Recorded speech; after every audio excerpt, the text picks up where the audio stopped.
বিদার চ্যানেলে আপনাকে স্বাগত।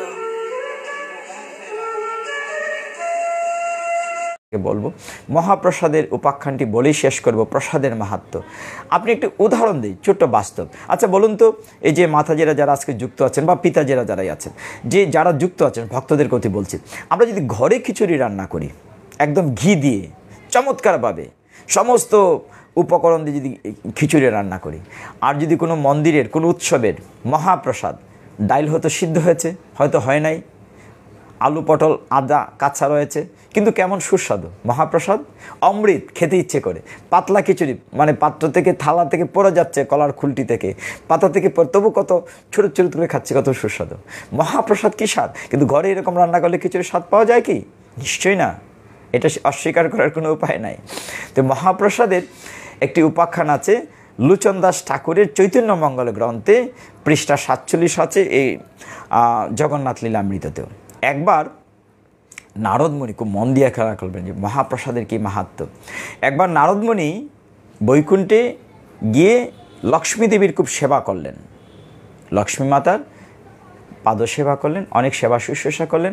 লক্ষ্মী দেবী খুব খুশি হলেন, খুশি হয়ে বললেন, হে নারদ, যে আমি তোমার সেবায় খুব খুশি হয়েছি, অতটাই খুশি হয়েছি যে তোমাকে একটা বর দিতে ইচ্ছে করছে। হে নারদ, হে পুত্র, তুমি তো পুত্র সম, তুমি আমার এত সেবা করেছো, তুমি একটি বর চাও। নারদমুনি বললেন, আমার যে একটি প্রার্থনা আছে মা, কি? যে ভগবান নারায়ণের একটু উচ্ছিষ্ট একটু প্রসাদ পেতে চাই। লক্ষ্মীদেব বললেন, সর্বনাশ, রঞ্জিত বৈদ্য গৌর পাল হরি বল, তো দেয়া মানা, যে নারায়ণের উচ্ছিষ্ট দেয়া মানা আছে না মামনি। মানে লক্ষ্মীকে বলছে, তুমি আমাকে কথা দিয়েছ, আমি যা চাই তাই দেবে, আমাকে নারায়ণ উচ্ছিষ্ট দিতে হবে। লক্ষ্মীদেব বলেন, ঠিক আছে, কালকে দেখা যাক কী হয়। পরদিন যখন নারায়ণ বিষ্ণুকে লক্ষ্মীদেবী খাবার পরিবেশন করছেন, তখন দেখা গেল লক্ষ্মীদেবীর মনটা খারাপ। তো নারায়ণ জিজ্ঞাসা করছেন, হ্যাঁ গো, তোমার আজকে মনটা খারাপ কেন? অন্যদিন আমাকে যেন খাবার খাওয়াও, তুমি কত আদর যত্ন করে পাখা বেজন করে আমাকে বাতাস দাও, আমাকে কত আদর করে, আরেকটু না আরেকটু না বলো, আজকে মনটা খারাপ কেন? লক্ষ্মীদেবী বললেন, আমার খুব প্রিয় ভক্ত সন্তান তুলো তুমিও চিনো নারদ। হ্যাঁ দেখেছি তো, কতদিন ধরে তোমার পেছন পেছন ঘুরঘুর করছে। হ্যাঁ, নারদ তো অনেক দিন ধরে এখানে আছে বৈকুণ্ঠে, আমার সেবা করছে, আমি ইচ্ছে করেছিলাম তাকে একটি বর দেব, তো দিয়েছো তো ভালো করেছো। না না, সেইটা অসুবিধা। অসুবিধার কোথায়? যে ও চেয়েছে তোমার উচ্ছিষ্ট, তুমি তো মানা করেছো দিতে পারবো না, এই জন্য মন খারাপ। নারায়ণ বিষ্ণু বললেন, এখন একটা ধাঁধা আছে, হে যারা যুক্ত আছেন খুব মন দিয়ে খেয়াল করেন। তখন নারায়ণ বিষ্ণু বললেন, কেন, আমি নিষেধ করেছি কোথায়? বলে, না নিশ্চয়ই তুমি নিষেধ করে, তুমি কি বলেছি? বলে, তুমি বলেছো আমি কখনো দেখি না যেন, বলছেন আমি যেন দেখি না আমার উচ্ছিষ্ট কাউকে দিয়েছো। আমরা বলি না কখনো কখনো, বলে এই দেখি না এই কাজ করতে। তো নারায়ণ বলছেন লক্ষ্মী দেবীকে, আমি কি বলেছি? বলে, তুমি বলেছো আমি যেন দেখি না আমার উচ্ছিষ্ট কাউকে দিয়েছো। তো লক্ষ্মীদেবী বললেন, তাই তো, আমি দিতে পারি না। নারায়ণ বললেন, না, তুমি কথার ফাঁকটি ধরতে পারো না, এটি হচ্ছে ধাঁধা। নারায়ণ কি বলেছেন? আমি যেন দেখি না আমার উচ্ছিষ্ট কাউকে দিয়েছো, কালকে খাওয়ার পরে আমি অন্যদিকে মুখ ঘুরিয়ে রাখবো, আমি দেখবো না, তুমি দিয়ে দিও উচ্ছিষ্টটা নিয়ে। কথার ফাঁকটা বুঝতে পেরেন, ধাঁধাটি কোথায়? নারায়ণ বলছেন, আমি তো কখনো দেখি না যে আমার উচ্ছিষ্ট তুমি কাউকে দিয়েছো, মানে আমি দেখি না, আমি যাতে দেখতে পাই না, তুমি নিয়ে যাও, তাহলে তো সমাধান হয়ে গেল। যথারীতি পরের দিন পরম ভক্ত দেবর্ষী নারদকে ভগবান নারায়ণের খাবারের পরে থালার উচ্ছিষ্ট প্রসাদ দেয়া হলো। কত সৌভাগ্য না! সেই অমৃত উচ্ছিষ্ট মানে কি? অধরামৃত আস্বাদন করছে। এত আস্বাদ হয়েছে, নারদমণি প্রসাদ পেয়ে এতটাই বিগলিত আনন্দিত হয়েছেন, নিজের ভিতরে আর নিজে নাই। তিনি বীণা নিয়ে বাজাতে বাজাতে নৃত্য করতে শুরু করেছেন। নাচতে নাচতে এতটাই বেহুশ হয়ে গিয়েছেন নারদমণি, তিনি নাচতে নাচতে অনেক দূরের শিব ঠাকুর কোথায় থাকেন? কৈলাসে। তিনি কৈলাসে চলে গিয়েছেন। কৈলাসে গিয়ে বীণা বাজাচ্ছেন, নারায়ণ নারায়ণ করে বীণা বাজাচ্ছেন আর নৃত্য করতে শুরু করেছেন।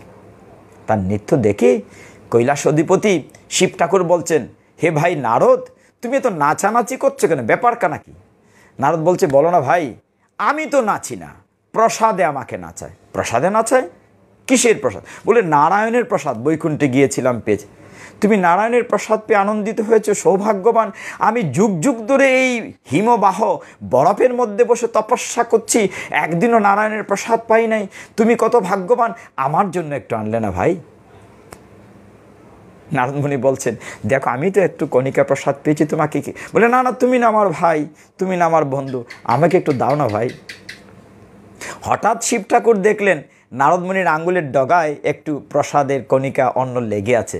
এটা দেখে আঙ্গুলটি মুখে নিয়ে চুষে চুষে শিব ঠাকুর, আরে কি অমৃত, পেয়েছি পেয়েছি পেয়েছি বলে তিনি প্রসাদটুকু আস্বাদন করলেন। একটু কণিকা প্রসাদ আঙ্গুলের ডগায়, নখের ডগায় যে লেগেছিল। কিন্তু হলো কি, তিনি যেই প্রসাদটি আস্বাদন করলেন, শিব ঠাকুরের ডমরু ডমরু ডমরু বাজিয়ে তিনি নাচতে শুরু করলেন। নাচ কি নাচ, শিব ঠাকুরের নাচ কি আপনারা জানেন তো? শিব ঠাকুরের নাচ তো মানে যখন প্রলয় নৃত্য শুরু হয়, তাণ্ডব নৃত্য, সেটাকে আমি তাণ্ডব নৃত্য বলি। অনেকেই একটা তথ্য হয়তো জানেন, বা আমরা যেটা আনন্দ করি, সকলেই মনে করি নাচ বোধহয় মেয়েদের বিষয়, যে মেয়েরা নৃত্যশিল্পী হবে। না, নটরাজ হচ্ছে দেবাদিদেব মহাদেব শিব ঠাকুর। অনেক মন্দিরে দেখবেন একটা বিগ্রহ আছে, নটরাজের একটি বিগ্রহ আছে, চারদিকে একটি চক্র দেওয়া আছে। নটরাজ শিব ঠাকুর, তিনি নৃত্যের দায়িত্ব তাকে দেওয়া হয়েছে এবং তিনি নৃত্য গুরু। শিব ঠাকুরকে নটরাজ বলা হয়, নটরাজ। তিনি যখন পৃথিবী প্রলয় হতে যাবে তখন তিনি ডুমুরা বাজিয়ে তাণ্ডব নৃত্য করবেন। ওই নৃত্যটা তার শুরু হয়েছে, এটা নৃত্য করার কথা না, পৃথিবী ধ্বংসের সময় নেই। যখন চারদিকে তাণ্ডব নৃত্য হচ্ছে, সমস্ত পৃথিবী, সমস্ত সৃষ্টি থরথর করে কাঁপতে শুরু করছে, সমস্ত দেবদেবীরা, সমস্ত সৃষ্টি ধ্বংস হয়ে যাবে, ভয় পেয়ে বিষ্ণুর কাছে, ব্রহ্মার কাছে দৌড়ে গেছে, সর্বনাশ, ওই লোকটাকে আটকান, এখন তো পৃথিবী ধ্বংসের সময় হয়নি, তাণ্ডব নৃত্য শুরু করে দিয়েছে। সমস্ত দেবদেবী শিব ঠাকুরের কাছে সবাই স্বয়ং এসে বলছে ব্রহ্মাজির নেতৃত্বে, তোমার নৃত্য বন্ধ করো, এখন তো পৃথিবী। শিব ঠাকুর বলছেন, আমি তো নাচি না, আমাকে প্রসাদে নাচায়। সকলেই বিষ্ণুর কাছে গেলেন।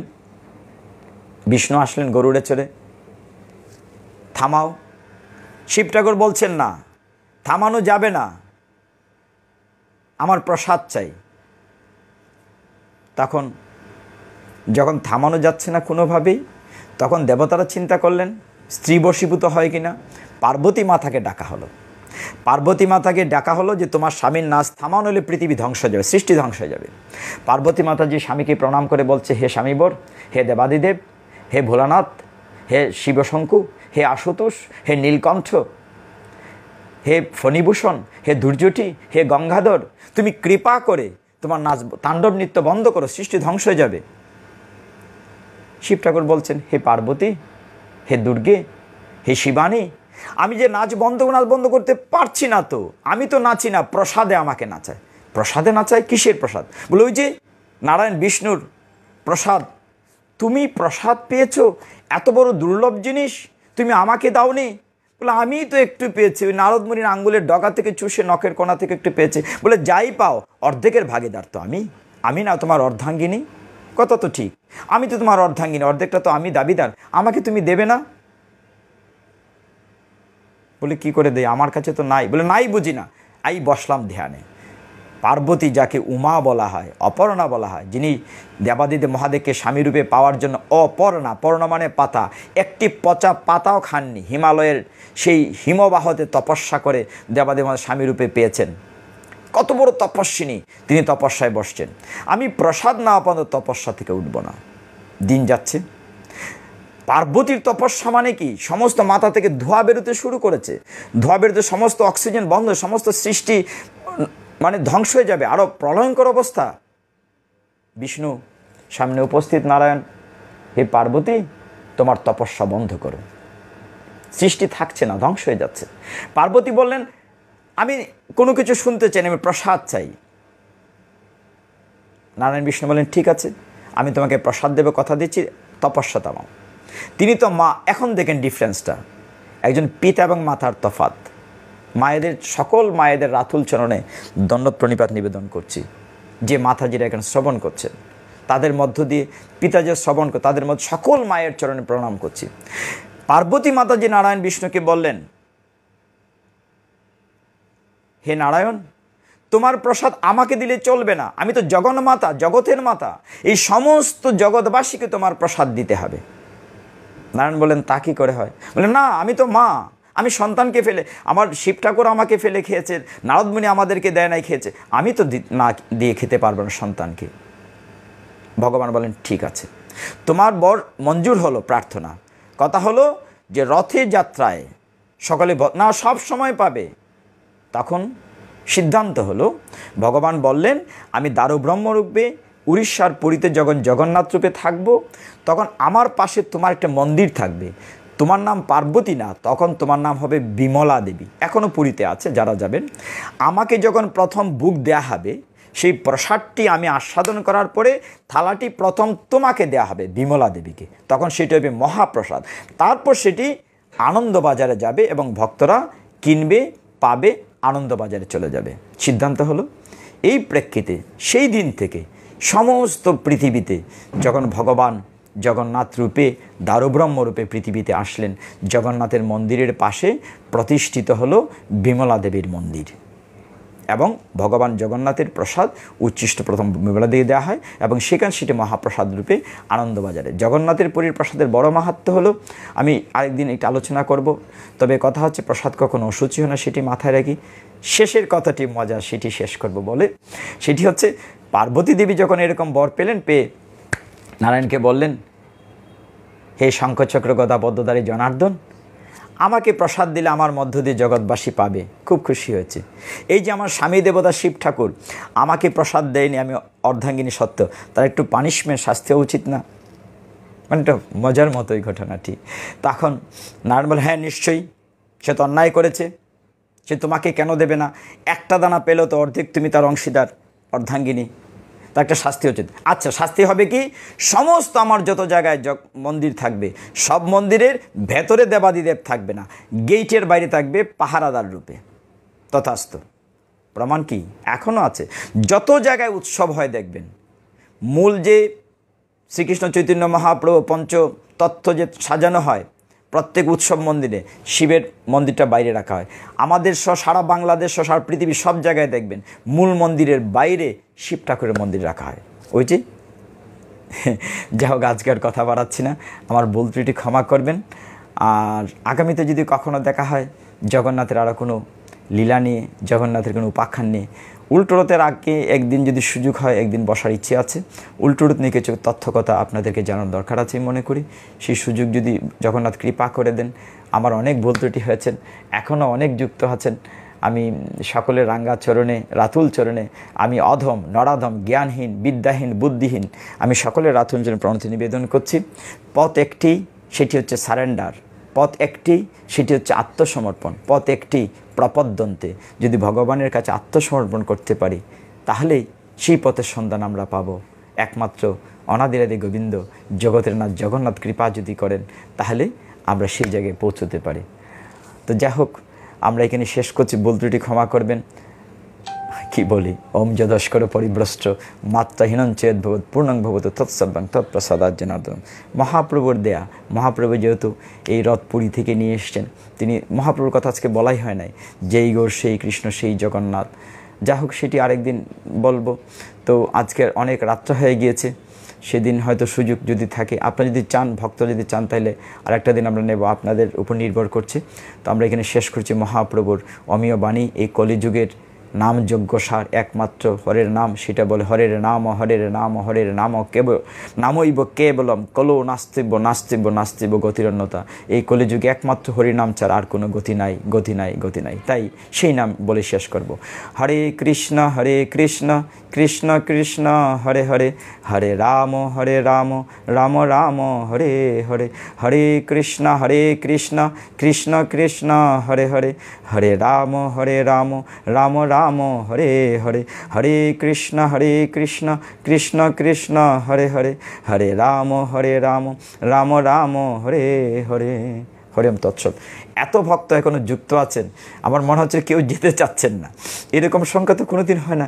আজকে আমি তো দেখে অবাক হচ্ছি, ভক্তরা এত সময় আছেন, আমাকে এত ভালোবাসেন, জগন্নাথকে তো ভালোবাসেন, ভগবানকে তো ভালোবাসেন।